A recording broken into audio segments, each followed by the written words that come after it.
18h19, on se retrouve en direct dans Punchline sur CNews et sur Europe 1. On va partir tout de suite en direct sur le terrain en Israël, rejoindre Antoine Estève et Thibault Marcheteau, nos envoyés spéciaux. Bonsoir à tous les deux. Vous étiez sur le terrain aujourd'hui dans la région d'Ashdod. Vous avez pu constater, Antoine, que malgré l'avancée des troupes israéliennes dans Gaza, il y a énormément de roquettes qui continuent de pleuvoir sur le territoire israélien. Effectivement, et d'après nos informations auprès notamment de l'armée israélienne, mais aussi des associations humanitaires qui continuent de fournir en aide humanitaire la bande de Gaza, il y a toujours beaucoup de force de la part du Hamas avec des lancements de roquettes tous les jours. Et pour preuve, eh bien, ce soir, nous venons d'apprendre qu'il y a eu 3 blessés suite au lancement de roquettes justement sur le sud de Tel Aviv, avec un homme de 29 ans qui serait allé à l'hôpital dans un état grave. Nous aurons évidemment des informations un petit peu plus tard sur ces chutes de roquettes. Mais vous voyez, il y a toujours effectivement des combats entre Israël et la bande de Gaza. Cette fois-ci, les roquettes partiraient plutôt du sud de la bande de Gaza parce que l'armée israélienne a évidemment déployé ses forces principalement dans le nord et laisserait d'ailleurs plusieurs heures par jour, entre 10h et 16h, justement un corridor humanitaire ouvert entre le nord et le sud pour les habitants de Gaza qui aimeraient aller se mettre à l'abri justement dans la région de Rafah. Merci beaucoup Antoine Estève et Thibault Marcheteau. On est aussi en ligne avec le colonel Olivier Rafovitch. Bonsoir. Colonel, porte-parole de Tsahal. Pour la première fois aujourd'hui, l'armée israélienne a dévoilé des images, des tunnels, des caches du Hamas dans lesquels il y a des preuves de détention des otages. C'est bien cela, colonel ? Bonsoir et merci de m'inviter sur votre plateau. Effectivement, hier, on a dévoilé pour la première fois le fait qu'il est dans les sous-sols de l'hôpital Rantisi à Gaza. Il y a en fait les preuves évidentes de présence de kidnappés israéliens, peut-être même des bébés qui ont été là-bas placés par les terroristes du Hamas. Le porte-parole de l'armée lui-même, le général Agaré, que vous voyez sur vos images maintenant, était sur place avec les équipes des commandos de marine, unité spéciale. Les souterrains abritent tout un équipement qui montre le préparatif extrêmement puissant, extrêmement sérieux du Hamas pour avoir établi ce kidnapping de masse. 239 kidnappés, dont des enfants, dont un bébé donc de 10 mois aujourd'hui. Il y en avait 9 il y a un mois. On a trouvé des biberons, on a trouvé des couches. On a trouvé des espèces de ficelles ou de cordes pour attacher les pieds et les mains des gens qui étaient sur ces chaises. On a trouvé des armes, beaucoup d'armes, également un tableau avec un agenda, un calendrier depuis le 7 octobre jusqu'à l'arrivée des forces de Tsahal et le départ, la fuite des terroristes qui malheureusement n'ont pas laissé sur place que ces preuves évidentes d'une présence des otages. Colonel Rafovitch, justement, ça veut dire que ces otages ont été déplacés. Est-ce que vous avez une trace de ces otages ? Est-ce que des négociations sont en cours pour les libérer ? D'abord, je dois dire que le dossier des otages en Israël est un dossier qui a la priorité maximale de toutes les agences du renseignement, que ce soit le Mossad, le Shin Bet et Tzal évidemment. C'est un dossier qui est géré au plus haut niveau de l'État d'Israël, avec des partenaires à l'étranger. Je ne peux pas en dire plus à l'heure où nous parlons, mais il est clair que tout est fait au niveau israélien. Je dis bien tout est fait pour que les otages, et je dis bien tous les otages, binationaux, et peu importe d'où ils viennent, qui ils sont, reviennent sains et saufs en Israël. Là, par exemple, on voit une moto qui a également été utilisée par les terroristes pour mettre sur cette moto des kidnappés. On a vu d'ailleurs des photos le jour du massacre et de l'attaque. On a vu des femmes, même des femmes âgées, des hommes âgés sur ces motos avec les terroristes qui criaient Allahu Akbar, qui jubilaient. Et tout cela réuni, en fait, montre l'avancée des troupes de Tsahal, qui également nous permettent, avec ces avancées, de trouver beaucoup de matériel. Le renseignement israélien est à l'affût de n'importe quel ou de tous les éléments. Là, on voit un faux rideau qui cache en fait un mur pour donner l'impression aux otages qu'ils sont dans une pièce avec des fenêtres alors qu'il n'y a pas de fenêtres. Et juste pour vous dire encore une fois, Madame Ferrari, que les hôpitaux de Gaza sont devenus, avec le Hamas, de manière systématique, des machines de guerre, des machines pour faire la guerre. Alors il y a effectivement des malades, effectivement des médecins, mais sous ces hôpitaux, il y a le Hamas, il y avait le Hamas, il y avait des systèmes extrêmement sophistiqués de tunnels. D'ailleurs, même l'électricité, si vous voulez, qui arrivait à l'hôpital, avait un relais particulier pour arriver directement, non pas à l'hôpital, et dans les chambres ou les éléments hospitaliers, mais dans le souterrain où se trouvent les terroristes, où se trouvaient les terroristes du Hamas. Je précise que Catherine Collet, ministre des Affaires étrangères française, estime que ce que fait le Hamas en utilisant des hôpitaux et des écoles viole le droit international. Une dernière question, colonel Rafovitch. En ce moment, les députés français visionnent les images insoutenables, les 45 minutes d'images tirées des GoPro, des caméras GoPro des terroristes. C'est important que les députés français, dont certains sont très sceptiques sur la réalité des massacres, puissent visionner et témoigner de ce qui s'est passé. Écoutez, j'ai vu moi-même ces images, comme d'autres d'ailleurs, j'ai vu toutes les images.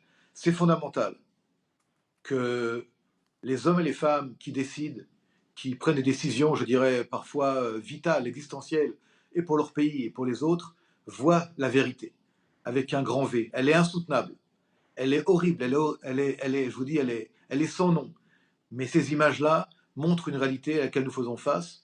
Et je disais hier, je crois d'ailleurs sur votre chaîne, que vous avez hier commémoré le triste anniversaire des victimes du 13 novembre 2015 face à Daesh. 8 ans après, nous sommes face à la même menace, au même crime, et les images insoutenables que vous avez, vous, connues et vécues en France, eh bien nous les vivons aujourd'hui, et je vous dis encore une fois, du fond du cœur, en tant qu'Israélien, en tant qu'officier de Tsahal, en tant qu'être humain, nous sommes dans le même combat, et ce n'est pas du tout pour faire de la com'.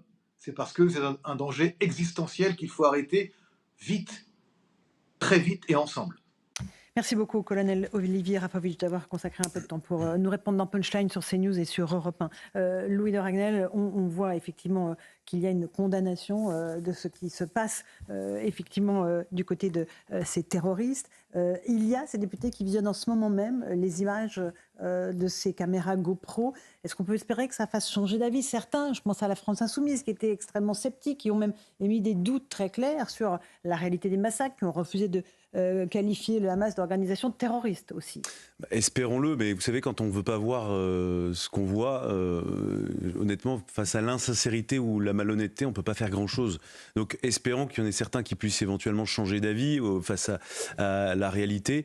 Mais je crains, moi, compte tenu du niveau d'information auquel ont accès les parlementaires de bonne volonté qui veulent avoir accès à ces informations, ils peuvent solliciter, même de manière discrète, des informations que détient le ministre de la Défense français, la ministre des Affaires étrangères.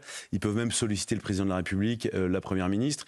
Donc espérons. Ce qui serait terrible, c'est qu'ils puissent dire, certains d'entre eux, j'ai vu les images.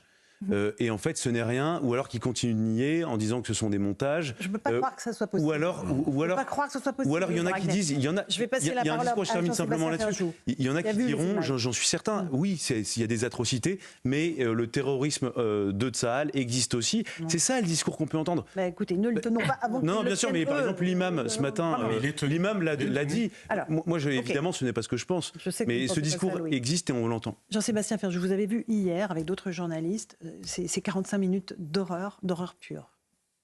Oui, absolument. Et juste malheureusement, et pour l'avoir aussi restitué sur les réseaux sociaux, les discours de doute, de remise en cause, de dire c'est une super production hollywoodienne, qu'est-ce qui vous prouve que ces images n'ont pas été manipulées, étiez-vous présent, avez-vous vu les tortures dont vous faites état, etc. Si, malheureusement, ces discours sont tenus en temps réel. Là, nous sommes dans quelque chose qui est profondément troublant, c'est que le négationnisme ou le révisionnisme dont parlait tout à l'heure Éric Revel, nous le voyons en temps réel.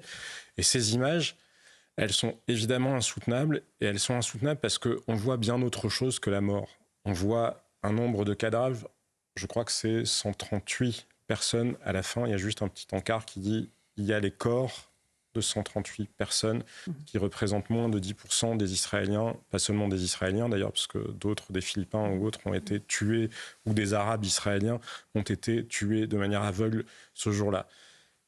Ce qui est absolument insoutenable, c'est qu'au-delà du fait de tuer, il y a l'envie de déshumaniser, il y a l'envie de terroriser ceux qui étaient présents sur les lieux, comme ceux à qui sont destinées ces images, puisque évidemment, si c'est filmé pour partie par les caméras de vidéosurveillance israéliennes ou les caméras, vous savez, qui peuvent être dans les voitures, c'est filmé par les caméras GoPro des terroristes. Et c'est l'envie de dire, les Juifs ne sont pas des êtres humains.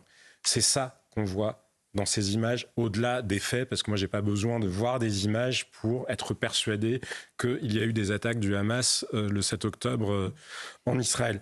Mais vraiment, ce qu'on voit, c'est ça, et je vous le disais tout à l'heure, moi, quelque chose qui m'a beaucoup marqué, parce que ce sont les vivants, et que quand on est mort, évidemment, on est mort.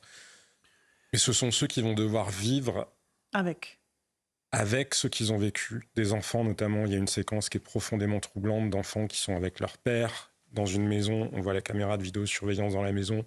Ils sortent de la maison, ils voient un premier terroriste, ils rentrent dans la maison pour se cacher, puis un autre arrive de l'autre côté. On imagine la terreur, ce que ça peut représenter. Vous êtes pris au saut du lit, c'est très tôt, un samedi matin, ils sont en sous-vêtements. Imaginez des enfants, je pense que nous pouvons tous nous imaginer, peu importe que nous soyons français, catholiques, musulmans, palestiniens ou autres, cette simple réalité humaine-là.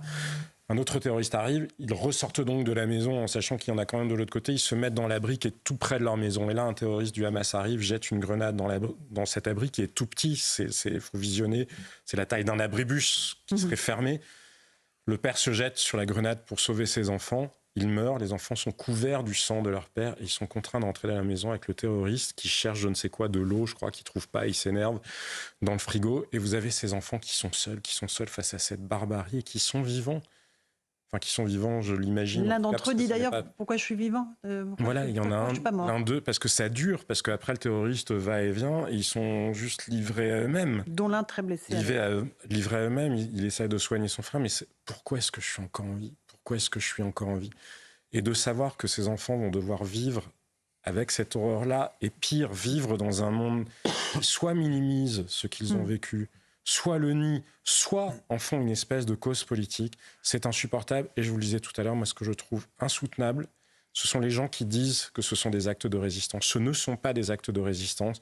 On ne peut pas réduire ni les Palestiniens, ni les Arabes, ni les musulmans à ça. Ils sont capables de se défendre. Autrement, ceux qui ont fait ça étaient dans un projet de déshumanisation.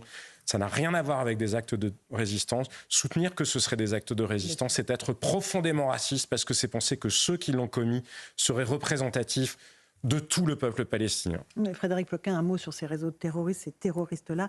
L'arme de la vidéo, de la propagation de ces images, c'est une autre arme qu'ils ont entre les mains. Absolument, c'est une manière de redoubler leurs faits et gestes, c'est-à-dire de leur donner une amplification internationale. La désinformation, l'information, ça fait partie aujourd'hui de la guerre. Ça a toujours fait partie de la guerre. Au temps de la guerre froide, il n'y avait pas ces images, mais il y avait de la désinformation en permanence. Il y avait l'usage.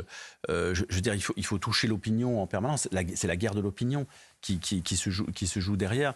Là, effectivement, on est dans une civilisation maintenant au XXIe siècle où chacun est équipé de ces fameux téléphones, de ces GoPro, et on va utiliser ces images.